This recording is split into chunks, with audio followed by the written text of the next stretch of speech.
السلام علیکم، بسم اللہ الرحمن الرحیم۔ سچے مسلمانوں اور پیارے پاکستانیوں، سب سے پہلے آپ کا شکریہ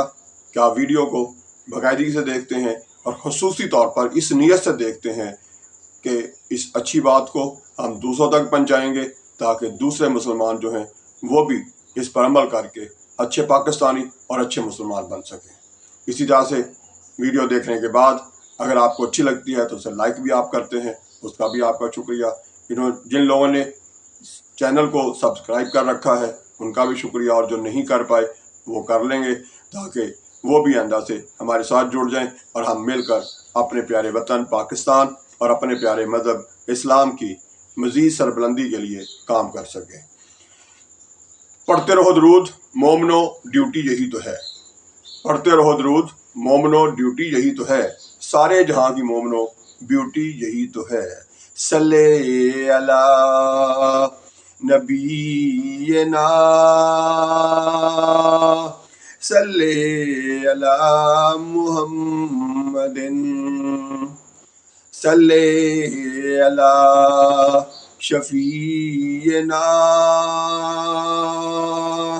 صلی علی محمد۔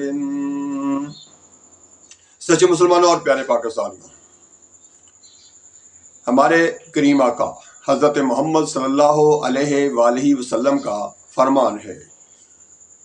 جو شخص ظلم سے بالشت برابر زمین حاصل کرتا ہے تو روز قیامت 7 زمینوں کا طوق اس کے گلے میں ڈالا جائے گا۔ مشکات المصبیح حدیث نمبر 2938 2938۔ سچے مسلمانوں اور پیارے پاکستانیوں، اس حدیث میں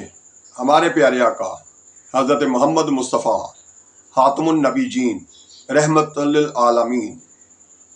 صلی اللہ علیہ وآلہ وصحابہ وسلم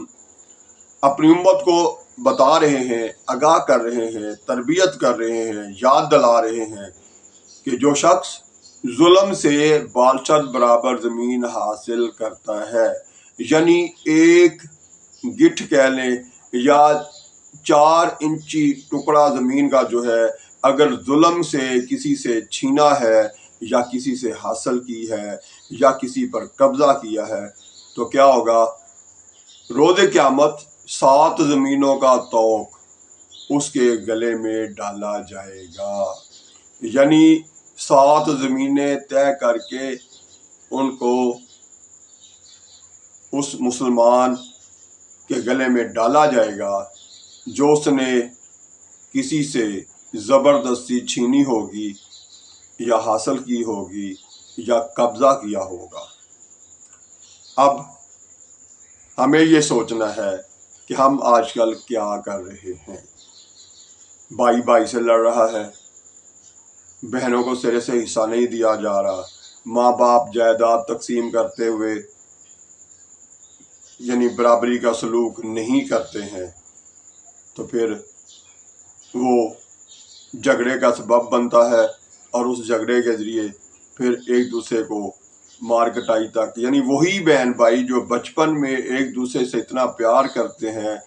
کہ اس کا اندازہ ان کی ننھی منھی باتوں سے شروع کر کے جوان ہونے تک کے واقعات جو ہیں ان سے کیا جا سکتا ہے، لیکن پھر وہی بہن بھائی ایک دوسرے کے خون کے پیاسے ہو جاتے ہیں